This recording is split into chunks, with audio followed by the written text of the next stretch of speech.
Hey, welcome to the Simple Nutrition Podcast, a show that helps you learn practical and actual nutrition tips from an expert. I am your host, Leonila Campos, a registered dietitian with over 8 years of experience in the nutrition field. Hey, welcome back to another episode in the Simple Nutrition Insights Podcast. I am your host, Leonila Campos, registered dietitian. And today I want to tell you all about my last summer camp with Fresno Unified School District. And the name of our camp was Fuel Up and Be Fit. And it's just so amazing to see how much we've grown as a company as part of Fresno Unified enrichment programs, summer school programs, and just how much students grow in just either a week or 3 weeks. And so I really wanted to come, by today and really share these lessons and what we learn and all about the summer camp. So we started doing this summer camp, again, with Fresno Unified. This is a part of Fresno Unified School District. So only students that go to Fresno Unified are able to join the summer camps. And I remember when we first got the opportunity to partner with them as a vendor, which was really, really exciting, right? I've done nutrition education for schools, from first grade, kindergarten, all the way to high school, adult school. And so I've not, what's the word? I've always been into nutrition education, right? And it's just so amazing to see how much kids really learn things, obviously, that they don't know, or they might think they know. Because even though nutrition, not specifically nutrition education, but for example, the 5 food groups, right? There is a campaign about the My Plate. And I see that in the schools. Usually it's just like a poster, right, in the cafeteria. Some teachers do an amazing job at maybe adding some of those components into their lesson plans, and it teaches them about nutrition, right? I know an amazing teacher that we worked together when I was doing nutrition education for the community. Shout out to Miss Julie Cates, and we work for the University of California Cooperative Extension, and we talked all about nutrition. We would go into the classrooms and we would teach a lesson, right? A lesson about something specific, about hydration or fruits and vegetables. And so we really love that. And in her classroom now, she's a teacher, a middle school teacher.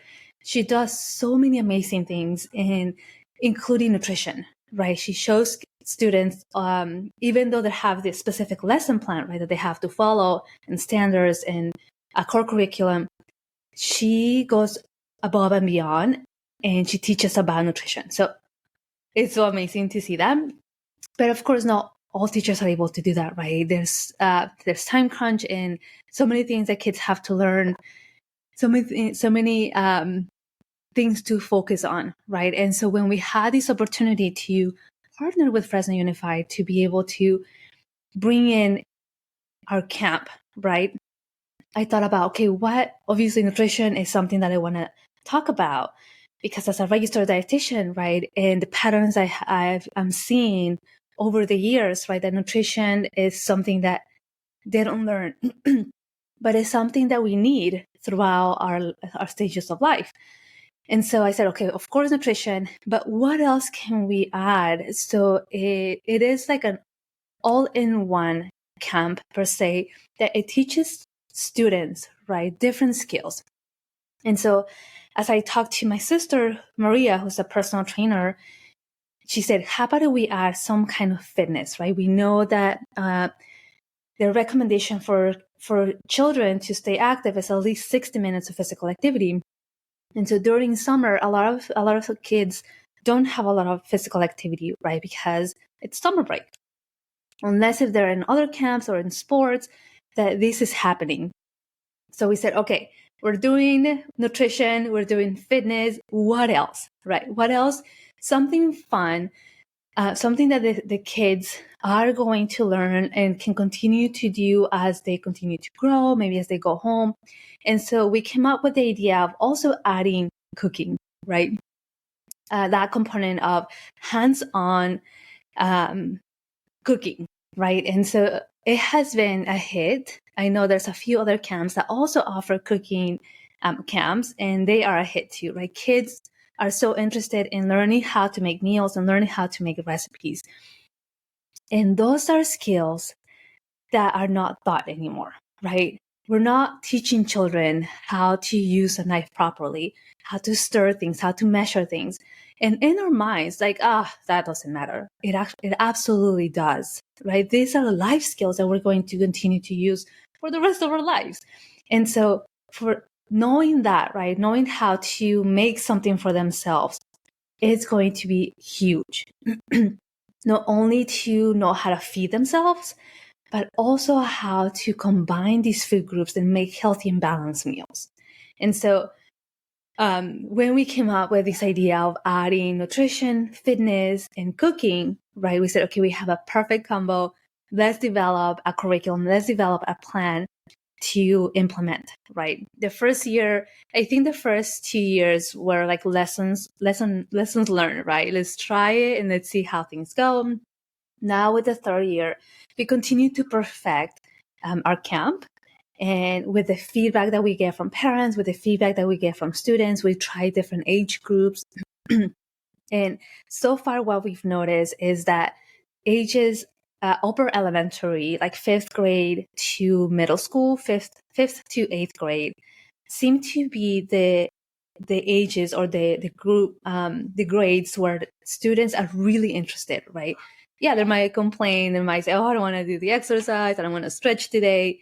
But they do it, right? And we stay focused, right? The working groups, and it helps them to develop leadership skills, right? But also communicating with each group and delegating tasks. So it has been really amazing. Usually the way that we start, right, our program or our camp, because this camp is 3 weeks during the summer. And our camp usually, and it has been like that since we started, it goes from 8 a.m. to 5 p.m. So they come to camp, right? And we make breakfast. This year I had the opportunity to partner with one of my college professors to get volunteers, right? I know that in our dietetics profession or our nutrition profession, hours are needed, right? So they have to have volunteer hours, however many. And so I wanted to give that opportunity to my profession too, right? To give back. And so I had 2 volunteers and then some staff as well. And they did so amazing. Man, I can't thank them enough for how much work they did and the amazing things that they did to support me and also to support the students. So the students would come at around 8 a.m. and we would make breakfast, right? The volunteers and my staff and I would make breakfast, right? I had a menu. The menu was balanced, right? As a dietitian, that was one of my priorities. I said, okay, we are going to feed these students, right? Breakfast, lunch, and snacks, because we're going to have them for, many hours. I want to make sure that they're fueling themselves properly and they're getting the nutrients that they need. You're going to hear my son. They're here. And so I'm sure he's going to come in crying. So it's going to be okay. So, yes. And we made breakfast, lunch, and snacks. I made sure they were balanced. I had a menu. We'd buy the ingredients and we would come together and make these meals. The interesting thing, though, is that you might think, oh, kids are not going to eat veggies or they're not going to eat fruit. And then we would give them some time, right, to settle down. And, we had board games. We had different things that they could use, puppets, puzzles, things that they could use to play while we got ready and just to give them some time to settle down after having their breakfast. And so once that happened, then we would take them outside, right? And we would do a walk, about a 10-minute walk. If they wanted to jog, they would jog. If they wanted to just walk slowly, that's fine. But everybody needed to do a 10-minute walk, and that's before we started our exercise, right? And so then we, after they were finished their 10-minute walk, the venue where we had it was pretty amazing, because there was a playground and there was a field, and so they had the chance to go in the playground and play during the really hot days, like in the 110 degrees plus. We allowed them, or we gave them the opportunity to play outside longer, right? Because we knew that as soon as they hit 105, which was the recommendation to, or closer to that temperature, to keep them inside for their own safety. And so we would give them the opportunity to play longer, right? And then we would go inside. And my sister Maria, who's the personal trainer, she would lead the fitness part of it. It was a circle type program, right? Where we would exercise for 30 seconds and rest for 30 seconds. Every day would be something different, and targeting different muscle areas. And it was pretty amazing to see, how even the students that were struggling to do a movement, which we would show them how to do, how to modify, right, for their safety. We stretched right at the beginning of the exercises and then at the end of the program. And it was just so amazing to see them, like, getting into it. Sometimes the stretching, before and after would be a little struggle, because they wouldn't want to do it, right? But my sister mentioned, and this was really important, right, that stretching is super important to prevent injuries, just to help them be flexible and stay healthy. And so now they're learning these things, right? As if they decide to do a sport, how important it is to stretch before and after exercising. And then once that was done, we would give them another break, right? About 30 minutes, just for them to relax, and have a little break. And then we will start our first cooking activity. Every day we did something different, and we did 2 cooking activities, right? Because we have them for over the whole day. So the first cooking activity was, and we did different things. We did tamales, right, in the pressure cooker, and they learned how to mix the masa, how to add ingredients, how to mix things. They learn about tamale making, right? How to soak the leaves, how to use the leaves and spread the dough, and then how to cook them, right? We had, I think we had like 3 or 4 pressure cookers, and we put the tamales in there, and then they got to try them. And that was the first cooking activity. Then they would have another break, and then they will have lunch, right? While while they were relaxing and having that break, then we would start lunch, right? And we did different things. We did chicken salad, which, someone might think, oh, they're not going to eat their salad. Every single kid ate the salad, the chicken salad. And then we had pasta with lots of veggies in it and ground beef. We did tacos with rice and beans. We did, oh my goodness, we did so many things. I can't even remember. And then they would have a break, right? We would put a movie so they would relax. We would have board games. We would play a game. And then as they got to know each other, they started to build like more of these. They started to feel comfortable with each other, and they would play together, right? Or they would exchange information so they can continue to, stay connected. And so after that, after that break, then we would start our second activity. And in our second activity, we did a solar oven. It was really hot. So building that solar oven together, and then putting their s'mores, right? The graham crackers, marshmallow, and chocolate, and we would take them outside, and they would see that process, right, of the sun, the solar energy melting the chocolate.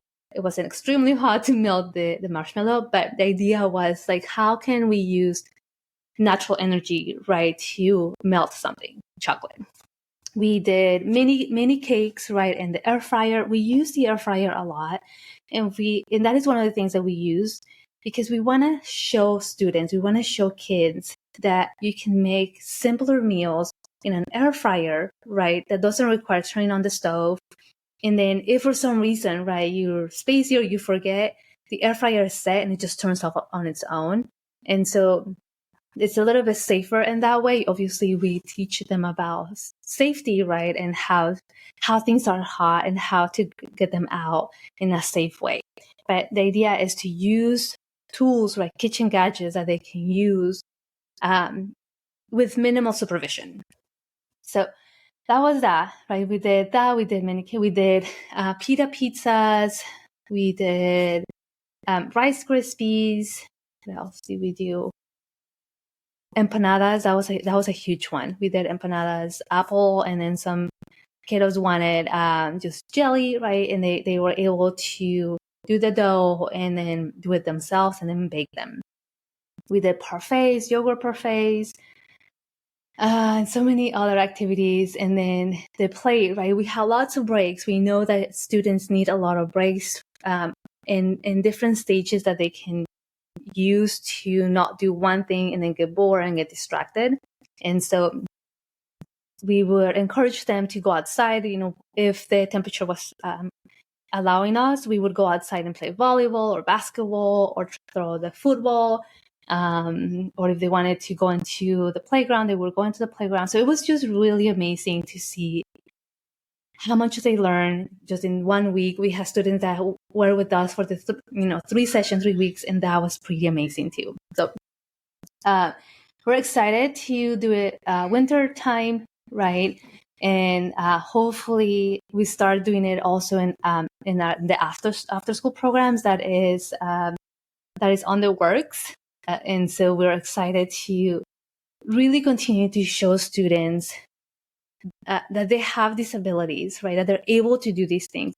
Even kids that, maybe are more higher functioning, maybe have autism, and they need some extra support. The district was amazing at sending us paraprofessionals to support that. And they were able to also participate. And so essentially anybody can learn, right, these skills and these tools that we're going to continue to use for the rest of our lives. And that is the idea, right? That the idea of our camp is to show students how to move their bodies, how to fuel their bodies in a healthy, in a safe way, right? In a not judgmental way. And that all foods fit, right? That we can use the 5 food groups, we can use everything in terms of nutrition to fuel our bodies. And yeah, it just has been really amazing, like this partnership.